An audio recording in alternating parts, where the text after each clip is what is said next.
the biggest challenge really of this time round was finding Caesar's voice, actually, and finding a voice that felt real and organic, and that was coming out of an ape that was learning to speak, but at the same time wasn't overly articulate and wasn't linguistically too developed. And that was the real challenge. And for Matt, the director, and all of us, it was the big challenge was, because they all speak at different rates. They've all evolved kind of linguistically at different rates. So some are still using just ape vocalization, some are using sign language, American Sign Language, which we then sort of broke down into a sort of ape version of that. And then, of course, as you say, Caesar, now more physically upright, and his countenance is very sort of furrowed, and he's had the weight of responsibility on his shoulders for such a long time.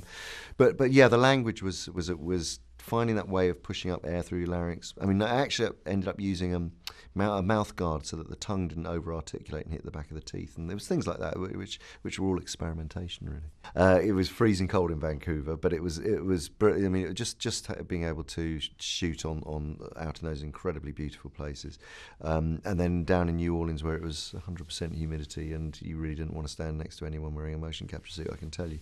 But it was but the ape community was actually built right next to this old disused theme park, the Six Flags theme park, which had been reclaimed by nature after Hurricane Katrina. So it was this very, very bizarre sort of real feeling atmosphere. Caesar's the only one that can stop this. They don't want a war. No saving the human race.